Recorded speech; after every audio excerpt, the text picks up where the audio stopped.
Hi, I'm Nevins Frye. I'm the Chief Historian at Harpers Ferry National Historical Park in 3 states, Maryland, Virginia, and West Virginia.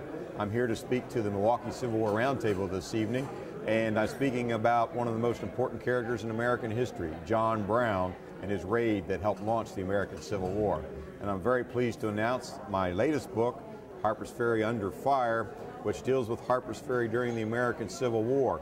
During that 4 years, it never escaped the war, changing hands 8 times, being right on the border between North and South. This covers that story.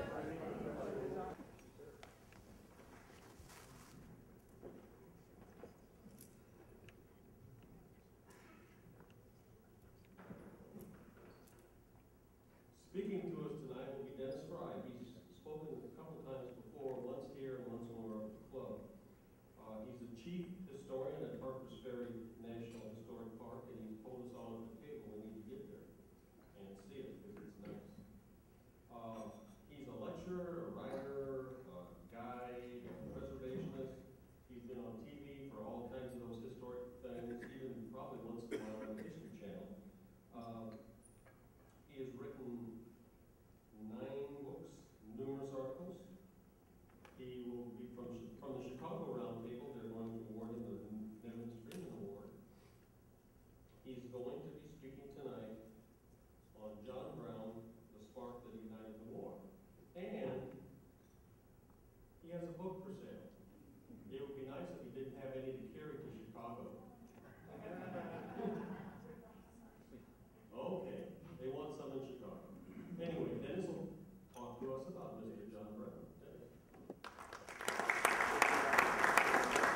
Thank you, Frank. Appreciate it. Thank you so much. It's great to be back with you here this evening in Wisconsin, here in Milwaukee, in this beautiful facility. I've spoken to about 150 Civil War roundtables across the country, either that I've gone to visit or have come and visited me when I've been leading tours at Harpers Ferry or Antietam or South Mountain or in the Shenandoah Valley. And so a lot of organizations, Civil War Roundtable people over the years. But I must say, this is one of the best places that I've ever had an opportunity to speak, simply because of these great surroundings and, of course, great people as well. But this is impressive. When you walk in here, you don't forget this place. And I remember the last time I spoke to you, which I think was in June of 2013, and I was so disappointed that we weren't meeting here. The country club was great, but this is not a country club. This is something special that you have here. So really glad to be back to this location this evening. And I feel very blessed in terms of being able to address people like you all across the country. I actually joined a Civil War Roundtable, the Hagerstown Civil War Roundtable, Hagerstown, Maryland, which is the largest city near Sharpsburg in the Antietam battlefield in western Maryland. Joined that roundtable when I was 8 years old. That roundtable was organized in 1956, so it's not as old as yours, but it's one of the oldest in the nation. And my father, who was not a founder, but joined the organization in 1957, and by the mid-1960s, I was attending Civil War Roundtable meetings with him monthly. And so joined as the youngest member in the history of that organization, still hold that record. Interesting enough, something happens. When you join as the youngest member at 8 years old, now I am the most senior member at 58 years old. I've been a member of that organization 50 years this year. 50 years. I guess the good news is I'm not the oldest member of the roundtable, but that half a century is a long time to be a member of an organization. And I really, truly, I consider it very, very privileged to be so active in this incredible community of people who study this field. I'm very passionate about it, and you'll certainly sense that before the evening is over. A couple other people I'd like to introduce and thank. Cindy Hector is the president of the Chicago Civil War Roundtable. Thank you, Cindy. She got us here this evening. She picked us up in Chicago and made all the arrangements. And so thank you for driving us up and hopefully taking us back. I guess we have to go back for tomorrow night. You need to be there for tomorrow night. But the other person I'd like to introduce is disappearing along the wall here right now. This is my wife, Sylvia. Sylvia is a Texan from San Antonio. She and I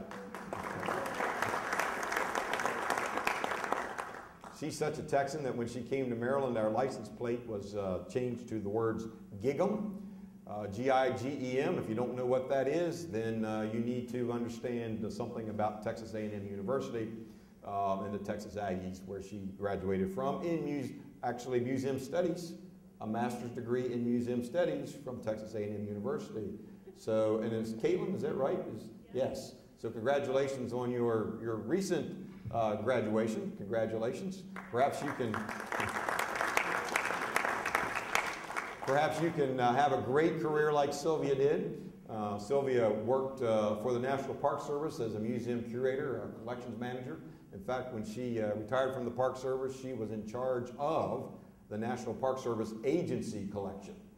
And it's relevant to the program this evening. People often ask, well, where do you meet? Where did you meet your spouse? And in my case, I actually met Sylvia. I didn't know her, but I met her in Harpers Ferry. She had just transferred there recently, coming from St. Louis, where she was the curator, exhibit curator of the collection at the Arch, the National Park Service site there at the Arch in St. Louis. And when she came east, we had just done something in our national park that was pretty significant. I had discovered that John Brown's family Bible, his Bible, the family Bible, the Bible that he himself had inscribed with the family genealogy, and that he himself had gone through and marked and underlined and asterisked passages in that Bible that were of importance to him. I had discovered that that Bible was on the market, that it still existed and was for sale. And so I negotiated with the owner of the Bible, and on behalf of you, the people of the United States, we purchased the Bible so that we could have it on display as a centerpiece, an object, at Harpers Ferry National Historical Park. And so we purchased the Bible, but we didn't see it. We hadn't seen it. We had had it appraised. We knew it was authentic. We knew it was the real thing, but we had not actually seen it. So at that time, whenever an object of that enormous value came into the National Park System, the first place it went was to Sylvia. And the superintendent and I wanted to see this Bible. And so we made arrangements to see the Bible. And literally, the first time that we met was over John Brown's family Bible. I don't know why you're clapping, but I think it's a heck of a story. It really is an incredible story. So there you go. That's what you have to look forward to as a curator and as a collections manager. See if you can top that one in your career as you go forward. John Brown. I'm very excited about being here with you tonight and being in Chicago tomorrow night, and I'm very deeply humbled and honored to be the recipient of the Nevins Freeman Award. Growing up in the Civil War community, starting when I was 8 years old, 50 years ago, I knew about the Nevins Freeman Award when I was still in elementary school. And I knew what that award was, and I knew about the people that were receiving that kind of award. And I remember thinking to myself, that's what I want to be. I want to be able to compete for, to have the honor of potentially working towards that award. So tomorrow night, that actually becomes a reality. So Cindy and Chicago Roundtable, I feel very, I'm in deep gratitude to you and the Roundtable, the Civil War Roundtable, for that incredible honor. But what's so special for me about this particular tour, in addition to the Nevins Freeman Award, is that the first formal Civil War Roundtable program I gave occurred in March of 1981. I had spoken to the Hagerstown Civil War Roundtable quite a number of times, but I don't include that as any formal presentation. That was my home roundtable. So I was speaking to the Hagerstown Roundtable when I was at middle school and in high school. Actually, I was president of the Hagerstown Civil War Roundtable when I was 18 years old because I was a 10-year veteran of the organization. But the first roundtable that I actually addressed as a professional historian was the Lynchburg, Virginia Civil War Roundtable, not too far from Charlottesville and not too far from Appomattox. And the very first professional program I gave to a roundtable was John Brown. the spark that ignited the Civil War. And I actually have that talk with me tonight. Here it is on yellow legal pad, in handwriting, in ink. Here's the program that I did almost 40 years ago to the Lynchburg Civil War Roundtable. I have kept this. And I'm going to use part of it tonight. Usually when I speak, I don't use any notes. I'm like Ed Bars. I very seldom actually use notes when I address a group. But I am going to this evening simply because this is a timeless program. It's got no sunset. And I can tell you as a public historian that when people come to my national park, your national park, Harper's Ferry, there's typically two words they have on their mind other than Harper's Ferry. And those two words are John Brown. People come to my park today 156 years after the John Brown attack at Harper's Ferry, over a century and a half ago, as if it just happened yesterday. Although John Brown was executed 156 years ago, as the song says, his soul goes marching on, and it truly has continued to march on in the soul of America. And I assure you, when people come to Harper's Ferry, they have an opinion on Brown. They think they know something about him, but even more importantly, it's not what you think you know, it's what you feel. Because you see, Brown is one of those few people in our American story that is more about what you feel than what you think. Brown is one of those people in American history that draws from you not an intellectual discussion, but an emotional reaction. Brown is all about emotion. And it's emotion that came because of what he did.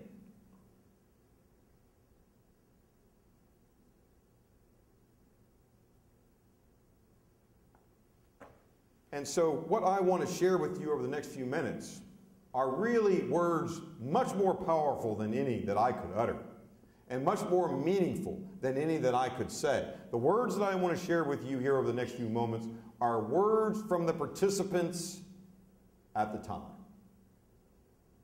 The people who experienced Brown at that moment, who were part of the story of America in 1859, on the verge of a collapsing United States.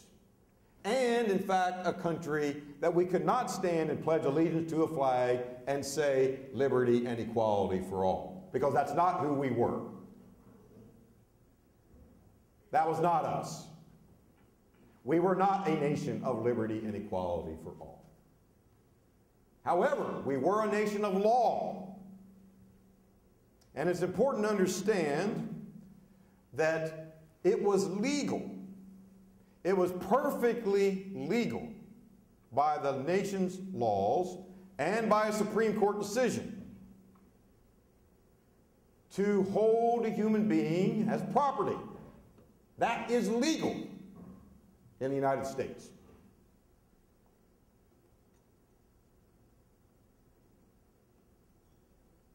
And so, this is not going to be a program of condemnation, but it is a program that certainly makes us realize that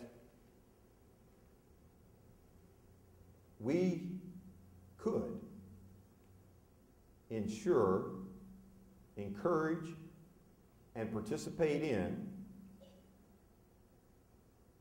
a legal system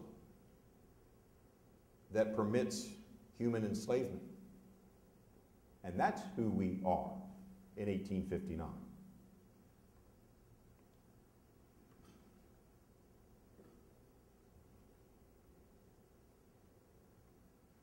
John Brown comes to Harpers Ferry for a very simple reason. Harpers Ferry is the location of the United States Armory and Arsenal. We have both there. We have an armory where we manufacture weapons, small arms, rifles, and muskets, pistols. We have produced at Harpers Ferry since we began making our first weapons there at the time that John Adams was president, up through James Buchanan, the current president. Nearly 600,000 weapons we have produced at Harpers Ferry. In 1859, we not only have the factory, which is the armory, but we have the arsenal. The arsenal is a warehouse. The arsenal is where we are storing weapons. And in 1859, we have 100,000 weapons. 100,000 weapons stored in 2 buildings in Harpers Ferry, Virginia. It's not West Virginia. There was no such thing as West Virginia in 1859. Just so you understand how many weapons that is, 100,000 was more than U.S. Grant would have needed to arm the Army of the Potomac when the Overland Campaign begins in 1864. He would not have needed 100,000 weapons. That's too many. A lot of guns there in storage at Harpers Ferry. Brown comes to Harpers Ferry for those weapons. Why? Because he intends to use these weapons to commence a war against slavery. Harpers Ferry will be the launch of that war. That's the beginning of the plan. The next part of the plan is he intends to move into the South and use the mountains of the Blue Ridge, the Alleghenies, the Appalachian chain, running all the way from western Maryland, where Sylvia and I live, into northern Alabama and northern Georgia. And to use those mountains as a corridor or a passageway to move not dozens, not hundreds, but thousands and thousands and thousands of slaves from the South along these mountain passages to the north. And he's going to use the guns that he's captured at Harpers Ferry to arm a guerrilla force. And this guerrilla force will go into the plantations and the estates of the South. They will then provide armed escort for those slaves to the mountains and then provide armed escorts north, using the mountains as a series of fortresses. In other words, it's a mass migration of people out of slavery into what was called the Promised Land. And the Promised Land in 1859 was Pennsylvania. The Promised Land in 1859 was Ohio. The Promised Land in 1859 was Illinois. The Promised Land in 1859 was Wisconsin. The Promised Land in 1859 was Canada. Any place north of the Mason-Dixon line was the Promised Land.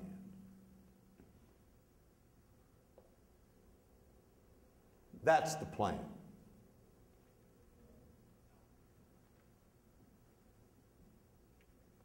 Brown comes to Harpers Ferry.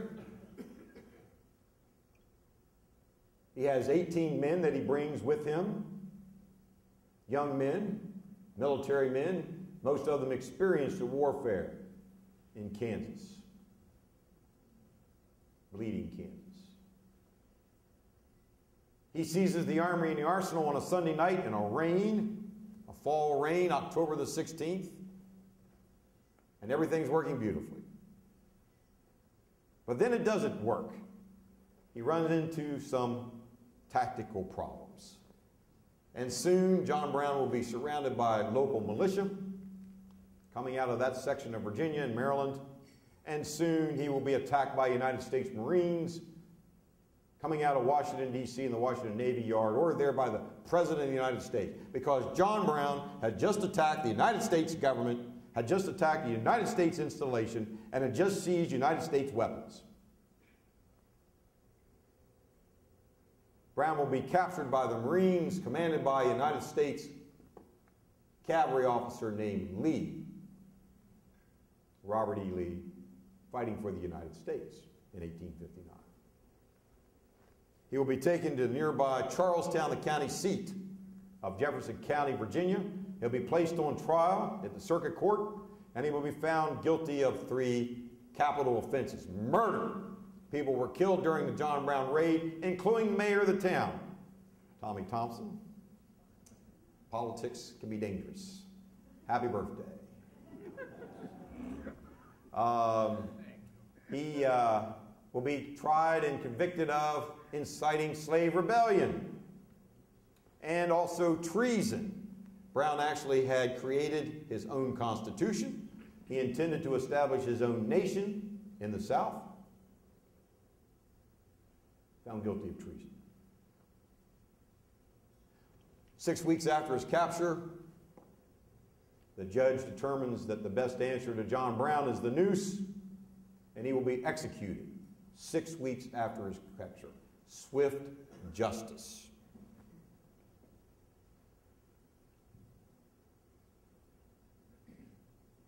But that was not the end of John Brown. It was only the beginning. And that's what I want to share with you over the next few moments. Listen to the reaction, the response, what was happening. And as I do this, I want you to think for a moment about a moment in our own lives where our response was not intellectual, but was emotional, where we were attacked. On September the 11th, everybody in this room experienced that. We lived that. We are the survivors of that. September the 11th. We don't discuss September 11th with our brain. We feel September 11th.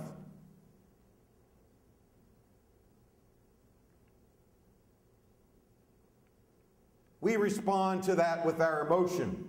We were attacked. So put that as a parameter of your own feelings very recently, because it'll make you feel for these people who experienced the attack on Harper's Ferry in 1859. But there's one major difference. Our attack on September the 11th, foreigners attacked us. The attack on Harper's Ferry was conducted by an American citizen against the laws of the United States for the purpose of ending enslavement in the United States, to make us truly a land of liberty and equality.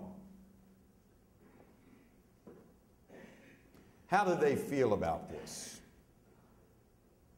Well, I think we ought to start where the attack occurred, Virginia. Let's go to a president of the United States, the last Virginian to be in the White House. That's a good trivia question for you. John Tyler, from Tidewater, Virginia, from his mansion along the James River near Williamsburg. This is what he would say. Now remember, these are words of feeling. These are words of genuine emotion. So as I share them with you tonight, it's more important for you to hear the words and feel the words than it is for you to remember the words. Hear them and feel them. President Tyler, former President Tyler. Virginia, his home. Virginia is arming to the teeth. More than 50,000 stands of arms already distributed. The demand for more daily increasing. You can probably understand. Virginia was just attacked. People want to defend themselves. They're fearful. They've been terrorized. If there's one John Brown, there's more. I remember on September 11th what my first response was: how many more of them are there?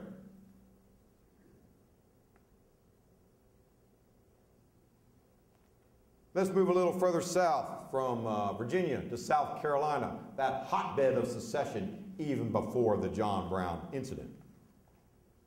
The Charleston Mercury, the newspaper, the great newspaper of the South, would declare, there is no peace for the South now in this Union. And the Richmond Enquirer, the largest circulating newspaper in the state of Virginia at that time, the Richmond Enquirer, noted less joyfully than its sister newspaper in Charleston that Brown's raid had swelled the ranks of the secessionists by tenfold. And Edmund Ruffin, who was certainly the great, great spokesperson of secession, a Virginian who absolutely believed that the only answer for the United States was divorce, said that the John Brown raid, and I quote, will stir the sluggish blood of the South.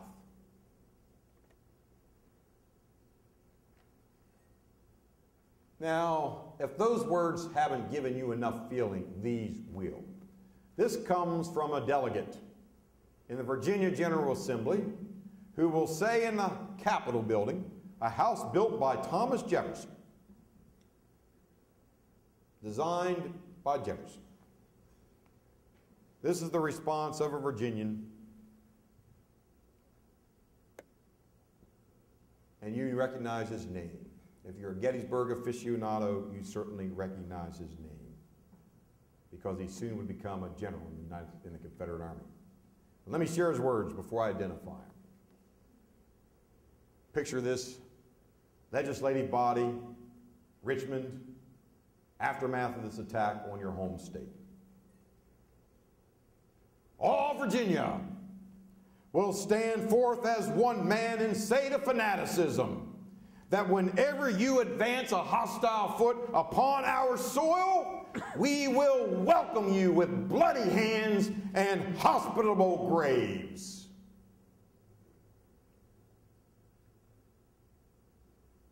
Soon to be Brigadier General James L. Kemper, Confederate States Army. Picket charge, Gettysburg, day 3.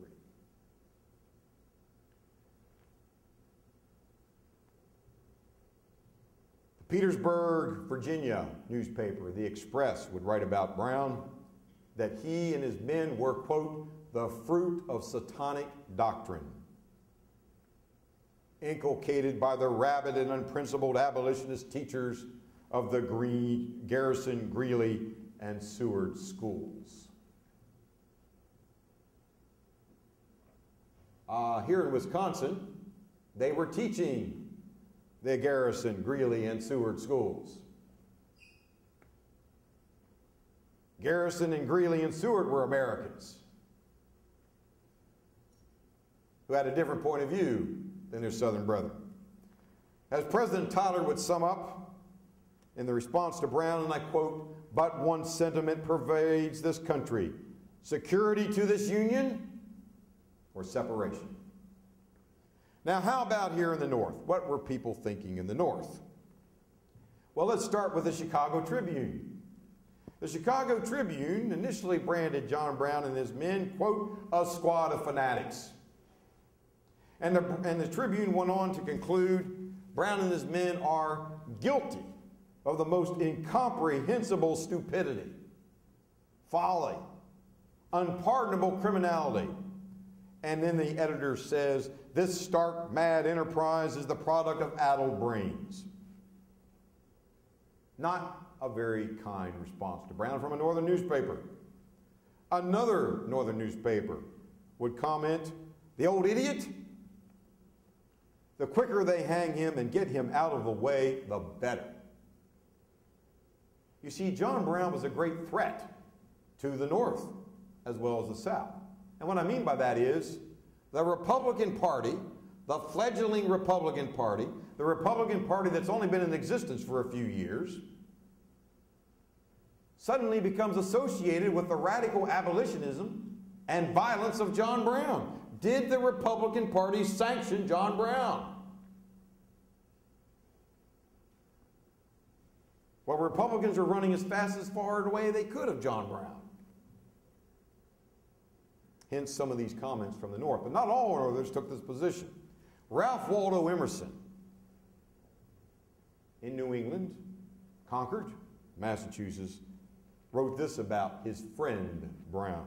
Quote, a pure idealist of artless goodness. His younger protege, his neighbor there in Concord, Louisa May Alcott, who also knew Brown, Louisa May, would write that John Brown was, quote, St. John the Just. William Lloyd Garrison, the great abolitionist preacher from the North, would preach shortly after Brown's raid on Harper's Ferry, and I quote, "Was John Brown justified in his attempt? Yes, by God, if Washington wasn't his."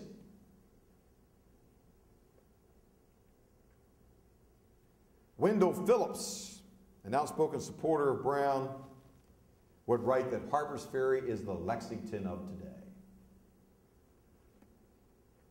And David Henry Thoreau would write that John Brown, and I quote, "was the best news America ever heard." Now, my friends, how do you take these differences of opinion, all from Americans, about one man, one action, who polarizes and divides the nation, carves a canyon in sentiment between North and South? How do we explain it? Well, the explanation is complex, but it can be boiled into one word: slavery. We were divided. We had already come apart at the seams as a nation over the issue of slavery. We already had deep cuts, deep fissures. Brown exacerbates the point. All of us live in a society today where we receive instantaneous news. And I assure you that if you have a smartphone and you lived in 1859 and we had smartphones then, every moment on your phone, it would be quaking if you had it on vibrator. Every moment there would be another second of news about John Brown. It was the news sensation of the day. What brought Brown to Harper's Ferry other than guns? Basically two things. One, he believed that our country was immoral. He believed that slavery was a sin and that our nation was a nation of sin. And he believed that no law, no court, no legislative body was going to reverse this country on the issue of slavery. Keep in mind that this is in the immediate aftermath of the Dred Scott decision by the Supreme Court, which officially declares that a human being can be property anywhere at any time. Brown in his Constitution, yes, his Constitution, to create his own nation, would in the preamble write, and this is very short, but listen to these words: this was Brown's mission. This was his life. And it's summarized in this very brief preamble. Whereas slavery,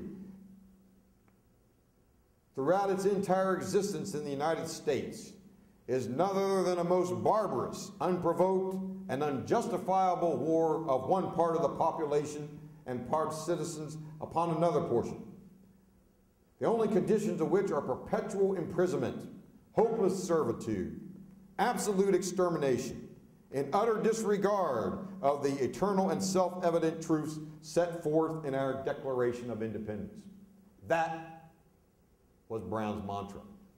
However, Brown, he believed he had a calling higher than himself. You see, John Brown would stand here today, and I feel very confident in saying this, and look you in the eye and say, God chose me. I am God's weapon to extinguish slavery from this land. He has spoken to me. He has directed me. He is driving me.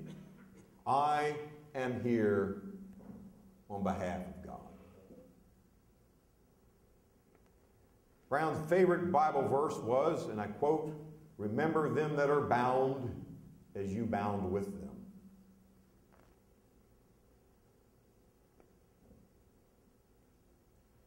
The book, the Bible, was his creed, and upon its teachings he placed his personal interpretation. He would once say, shortly after Kansas, "There will be no more peace in this land until slavery is done for." And he would say, I will give them something else to do than to extend slave territory. I will carry this war into Africa. Well, he didn't have to cross the Potomac or the Atlantic, only the Potomac, to carry his war into Africa. As you know, Brown failed. At least he seemingly failed. He did not escape from Harper's Ferry. He was not able to execute his plan. He did not free any slaves. And he would die. But as he's preparing for his death, Brown understood what he was doing. Stripped of the sword, he began to preach the word. In newspapers, interview after interview, letters that he was writing, uncensored by the Virginians, and in the courtroom itself, where he would stand up and say, I am not an insane man. You people who own slavery are the people that are insane. Shortly after the judge pronounced that execution would be the fate of Brown, he would write a letter to his wife. And this is what he would say. A letter to his wife. I have been whipped, as the saying goes, but I'm sure I can recover all my lost capital through my disaster by only hanging a few moments by my neck. Now, some argue that hanging John Brown was a serious mistake. Here's one of my very favorite quotations from the period. It comes from a newspaper that is today called the Wall Street Journal. Then it was known as the New York Journal of Commerce. But listen to what the editor said about the fate of Brown. Quote, to hang a fanatic is to make a martyr of him, he warned. Monsters are hydra-headed, and decapitulation of the monster only quickens its vitality and its powers of reproduction.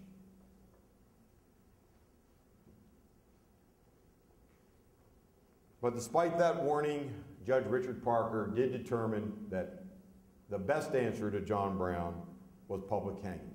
But there was no public there. There were 2,000 militiamen there, including Thomas Jonathan Jackson, then a major teaching physics and artillery at the Virginia Military Institute. They were so concerned that there was going to be an effort to free Brown that every approach to Charlestown, Virginia, was guarded by artillery pieces commanded by Jackson, with all the artillery facing outward for anyone who would dare to try to save Brown from the scaffold.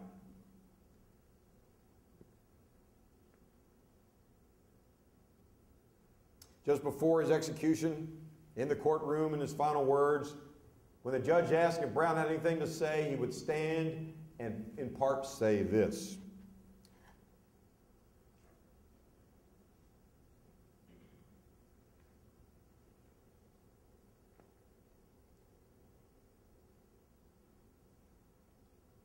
I never did intend murder or treason, or the destruction of property, or to incite slaves to rebellion, or to make insurrection.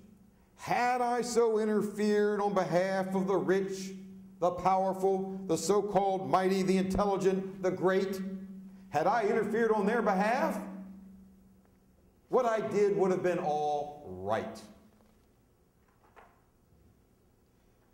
I believe that to have interfered as I have done, as I've always freely admitted that I have done on behalf of God's despised poor, is no wrong, but right.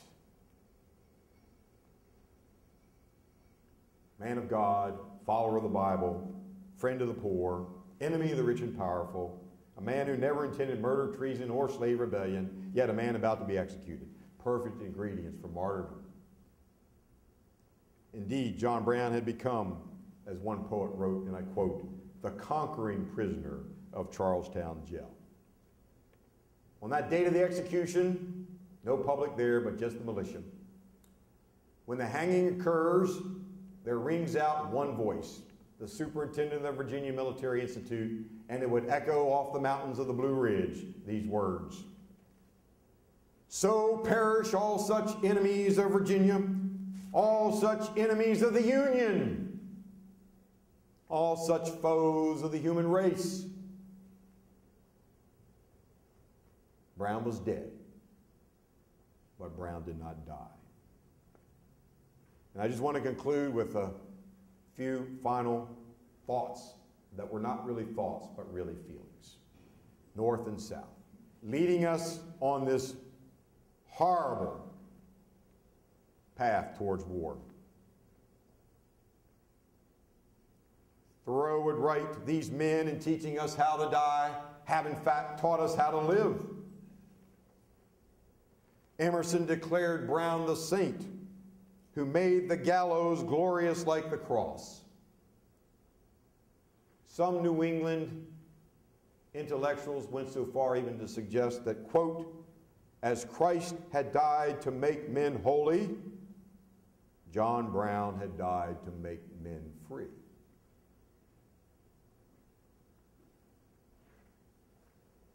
But that was not the response from our Southern brethren. The Savannah Daily Morning News, the editor, learning that Brown would be executed, would write, "The notorious horse thief, murderer, insurrectionist, traitor, he's guilty. There are thousands of white cravated necks in New England and the northern states today that are as deserving of John Brown's hemp-pin tie as Brown himself." Jefferson Davis, United States Senator from Mississippi, would say in the halls of the United States Senate in the Capitol building in Washington, and I quote Senator Davis, "Have we no right to secure our rights and to protect our honor, that we may dissever the ties that bind us together, even if it rushes us into a sea of blood?" And the Charleston Mercury would announce, upon notification of Brown's guilt and his forthcoming execution, "The day of compromise is past. The South must control her own destinies or perish." And the Richmond Enquirer noted, "The Harper's Ferry invasion had advanced the cause of disunion more than any event since the formation of our government."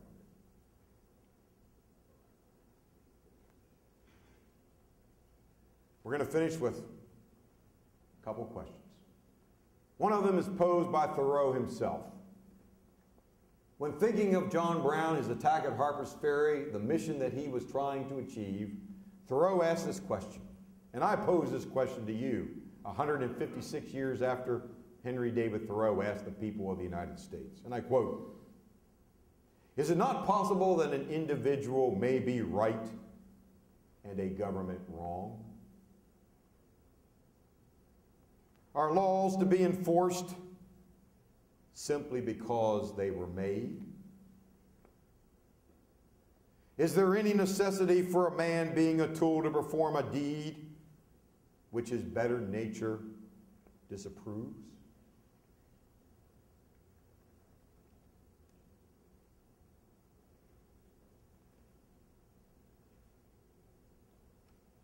And from Herman Melville, a poet suddenly began to circulate all over the North and the South with a very, very foreboding title, "The Portent." The Portent. It's a short poem, only 2 stanzas. But the words that really speak are these: "The cut is on the crown, lo John Brown, and the stabs shall heal no more. The meteor of the war."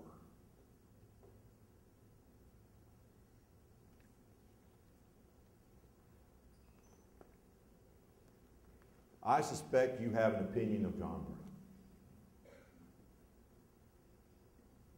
What is his legacy?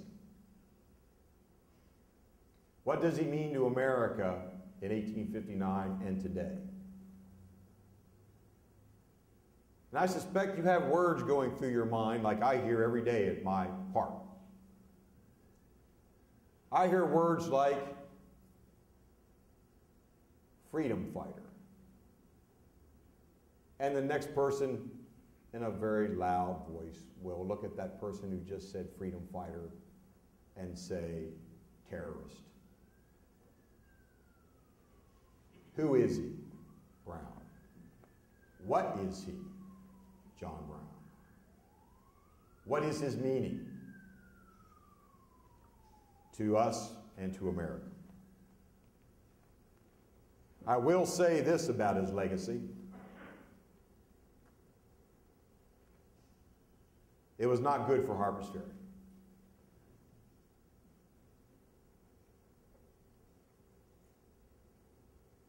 Just before he climbed the scaffold on December the 2nd, he had penned a note, put it on a piece of paper, his final words, and he handed it to his jailer.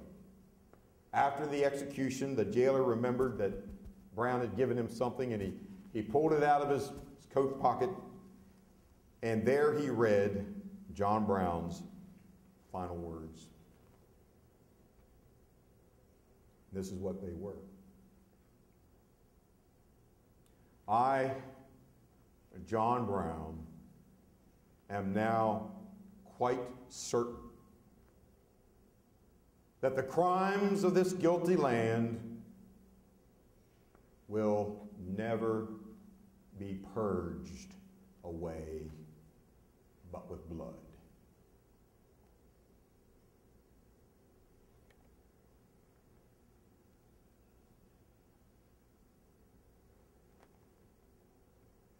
Less than a year and a half later, the Civil War erupts. Almost 3 years later, at a village called Sharpsburg, 10 miles from Harper's Ferry, 5 miles from Brown's secret headquarters in the mountains of western Maryland, at Sharpsburg, along the Antietam Creek on September the 17th, 1862, 23,000 American dead and wounded in 12 hours.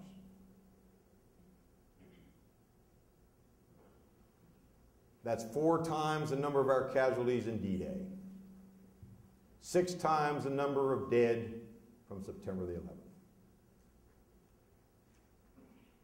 And it happened in the shadow of where Brown was captured and executed.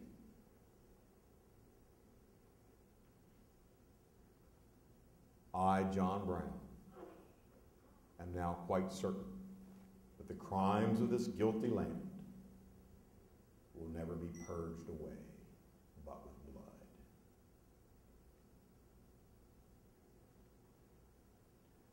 My national park, your park, where I grew up, my home, my backyard, would become a battleground. And no one could have predicted, but truly Harper's Ferry came under fire again and again and yet again. In 4 years, 1861, 1865, Harper's Ferry would change hands 8 times between North and South. The industry was destroyed. Population of 3,000 dwindled to 100 people. It hosted battles in 61, the spring of 62, the fall of 62, June and July of 63, June and July of 64. Antietam was one day a bad one in American history. Gettysburg is 3 days, bad ones in American history. But my friends, Harper's Ferry was literally 1,400 consecutive days of the American Civil War. They could not escape on the border, literally, between North and South, with the Potomac River and international boundary.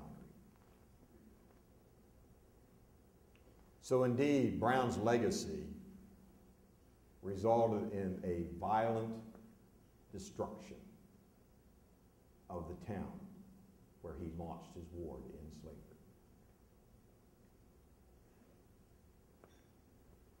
And to conclude, as you think about your own perspective on Brown, who is he? What do I term him? What name would I use to call him? Perhaps we need to best ask by going to the great poet Stephen Vincent Benet, who wrote a great poem, epic poem, called John Brown's Body. And there's a couplet in there that I never forgot. I read it when I was 17 years old, and I still remember it today.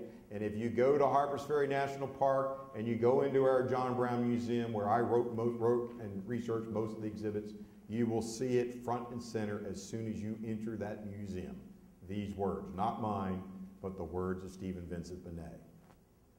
And Benet would say, and I quote, and he's talking to you and me, directly, personally, talking to you and me. He will say, you can weigh John Brown's body well enough, but how and in what balance weigh John Brown?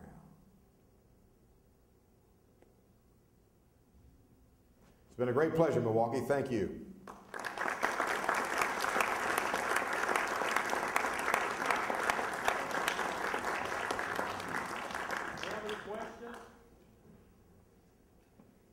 Yes, ma'am. Cindy? You cannot ask the same question tomorrow night. I won't give away any answer yet. How many people were executed? How many people were executed is the question. In addition to Brown, there would be 5 others that would be executed, that would be captured in Harpers Ferry. His army was bigger than that. Most of them were either killed or a few did escape, not many, but those that were captured, Brown will be executed. They were not killed on the same, they were not executed on the same day. Executions continued all the way up through March of 1860. So the John Brown raid and the John Brown trial and the raiders that would be executed were in the news for months after the attack on Harpers Ferry. And it was front page and editorial page news all over the North and South.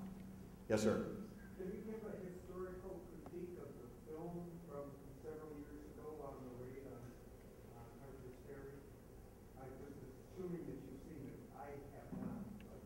Well, there's been some things done on Harpers Ferry. I think the best film that was ever done on this is actually a PBS production.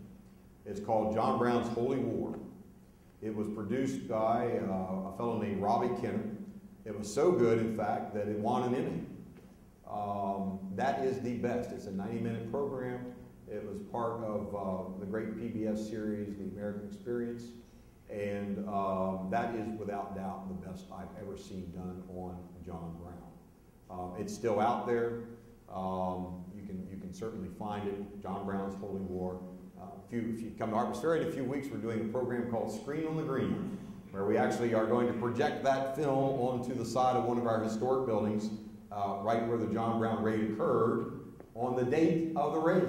It so happens the raid dates are 16th, 17th, 18th, which is a Friday, Saturday, and Sunday this year. It's a weekend. And so we're going to do Screen on the Green and do a viewing of John Brown's Holy War on the ground where it actually occurred. That's the best. Yes, ma'am. Congratulations as a new member. Thank you. My question is, some of these encyclopedias have the date listed 1867. It says, 1869. How can that discrepancy be? Well, that is a big discrepancy. The question is that some have listed the John Brown event as 1867. That is definitely not right. 1859 is the date of the attack. Of course, 1860 comes the election of 1860, which gives us Lincoln as president. And then, of course, the war erupts in 1861. And so either they did not have good editors for that magazine, or 1857. Well, 57, Dred Scott, of course, occurs in 57. Brown's fighting in Kansas is over. That ended in 56. He did fight out in Kansas. He was part of Bleeding Kansas. By 57, he was back in Massachusetts. He was raising money for his attack at Harper's Ferry. Nobody knew he was going to Harper's Ferry, but they did know that he was serious about ending slavery, and if violence was necessary, this was a man that could do it. And so that's when he met people like Bronson Alcott, Louisa May Alcott, Thoreau, Emerson. It was while 57, 58, while he was in Massachusetts gaining allies and money for his cause. So it was 1859 was the attack, not 1857. Yes, sir. Well, I used to say John Brown was an old man. Notice I say used to say. He was born in 1800. He was born when John Adams was president. Born in Connecticut, Torrington, Western Connecticut. So obviously, 1859, he's 59 years old, and he was referred to as the old man. I'm almost 59, so I don't think of myself being as an old man anymore, but 59, and he was healthy and stalwart and determined. He's going to carry on this war. Yes, sir. Why did Brown use a broadsword to slay people in Kansas? Yeah, the question is, why did Brown use a broadsword to slay people in Kansas rather than firearms? Kansas, as all of you know, is often referred to as the precursor of the American Civil War. It's referred to as Bleeding Kansas. Of course, what's happening in Kansas is simply an example of why we have representative democracy and not democracy, true democracy. As you all know, Stephen Douglas had created the popular sovereignty, which allowed people to vote on whether they wanted Kansas to be slave territory or free territory. This brought in people who were in support of making it slave, and people like John Brown who were going to fight against it. Basically, what happens is Brown will execute a family, members of two families, with broadswords, artillery broadswords, and they will be hacked into pieces. Very violent and ugly and intentional. These people didn't own slaves. But the message was sent. And the message was, any person who comes here who wants to expand Kansas as slave territory, this is what awaits you. It was purposely designed to terrorize, and it was highly successful. Yes, sir. The one individual that fascinates me is Frederick Douglass. He met with John Brown, and John Brown asked him to join him in his crusade for the attack on Harper's Ferry, and he gave Douglas, I think the next morning Douglas never showed up. Well, what happened was, the question is Frederick Douglass and John Brown, the relationship between Douglass and Brown, and they had a meeting where Brown actually asked Douglass to join him. I think all of you certainly know that Frederick Douglass is the leading African-American spokesperson at that time. He himself had been a slave in Maryland. He had conquered, he had become self-educated, self-taught, was incredibly literate, had his own newspaper, the North Star, and was a brilliant man and an incredible orator. So Douglass is the best known African American in the United States at this time. Brown needed him. Brown wanted him. Brown needed him not only as a fellow warrior, but for symbolic purposes. And he did ask Douglass to join him. Douglass refused. Douglass would later, in a speech at Harper's Ferry, about 15 years after the Civil War ended, declare that he was a coward. He was a coward. And that John Brown was not. That John Brown was willing to die for freedom. He himself was not. So he did decline to come along, and Brown was very disappointed. He also asked Harriet Tubman to join him. And she was ill at the time and did not join him, of course. But he wanted these people as part of the movement. It was a movement. It was, in his mind, not a single person, but a movement. And he wanted some of these key spokespeople to be part of his movement. Final question. Yes, sir. Whatever happened to Brown's prominent northern supporters? Gave them money. There was a group of people called the Secret Six. The Secret Six.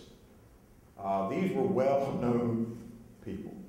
Most of them were from Massachusetts. However, one of them was from New York State, and in fact was the wealthiest man in the state of New York, and one of the wealthiest people in the United States. His name is Garrett Smith, who also was a member of the Secret Six.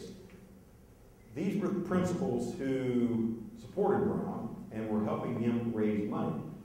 The Secret Six did not know the plan. They did not know the specifics of the plan. They did not know Brown intended to become to Harvester. But what they did know is that this man intended to end slavery. He intended to use violence if necessary. And he needed an army to make it happen. They were willing to support that. Unfortunately for them, Brown had correspondence with him that implicated these people.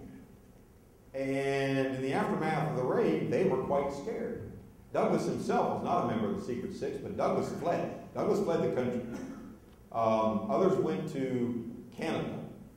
Garrett Smith declared himself insane. He declared himself insane to protect himself. And some fled to England. And so it became very well known who these people were. But they were protected by the North. In other words, the South had asked for extraditions, and we want you, you're a conspirator, you help support this man and bring this violence into Virginia. None of that happened. There was no effort to extradite any of these people into the South.